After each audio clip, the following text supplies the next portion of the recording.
அனைவருக்கும் வணக்கம். நம்ம டெய்லியும் banking and SSC point of வியூல 5 கொஸ்டின்ஸ் கரண்ட் அஃபேர்ஸ்லேருந்து பார்க்குறோம். இன்னைக்கு என்ன கொஸ்டின்ஸ் இருக்கு அப்படின்னு சொல்லி பார்ப்போம். First one, the defence deal between which two countries is nicknamed as Islamic NATO அப்படின்னு சொல்லி கேட்டிருக்காங்க. ஸோ நாட்டோ அப்படின்னா North Atlantic Treaty Organisation. 32 countries member கண்ட்ரீஸாக இருக்காங்க.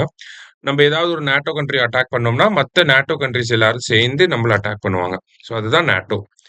ஸோ அதே மாதிரி இஸ்லாமிக் நாட்டோ அப்படின்னு சொல்லி எதை சொல்றாங்க அப்படின்னா, சவுதி அரேபியாவுக்கும் பாகிஸ்தானுக்கும் போட்டிருக்கக்கூடிய அந்த மியூச்சுவல் டிஃபென்ஸ் அக்ரிமெண்ட் சொல்றாங்க.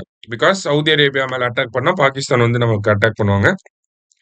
யாராவது பாகிஸ்தான் அட்டாக் பண்ணா சவுதி அரேபியா வந்து அட்டாக் பண்ணுவாங்க. சரியா? ஸோ அதுதான் இந்த இஸ்லாமிக் நாட்டோ அப்படின்னு சொல்லி சொல்றாங்க.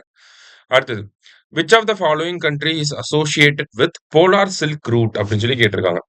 ஸோ போலார் சில்க் ரூட்டை பொறுத்த வரைக்கும் பார்த்தீங்கன்னா, சில்க் ரூட்னாலே சைனா, போலார் சில்க் ரூட்னாலுமே சைனா தான். அவங்க தான் வந்து ஒரு நார்த் சி வழியா ஒரு புது பாத்தை வந்து ட்ரேட் பாத்தை வந்து டிஸ்கவர் ஒர்க் பண்ணிட்டு இருக்காங்க. அதுல பெல்ட் அண்ட் ரோடு இனிஷியேட்டிவ்க்கு கீழே. சரியா? அடுத்தது, Maria Corina Machado was awarded Nobel Peace Prize அப்படின்னு சொல்லி கொடுத்துருக்காங்க. She became the 20th woman to be awarded Nobel Peace Prize அப்படின்னு சொல்லியிருக்காங்க. சரியா? ரெண்டுமே கரெக்ட் ஸ்டேட்மெண்ட் தான். போத் கரெக்ட் அப்படிங்கிறது கரெக்ட் ஆன்சர். சரியா? அடுத்தது, which of the following state government has launched Mukhyamantri Mahila Rozgar Yojana அப்படின்னு சொல்லி கேட்டிருக்காங்க.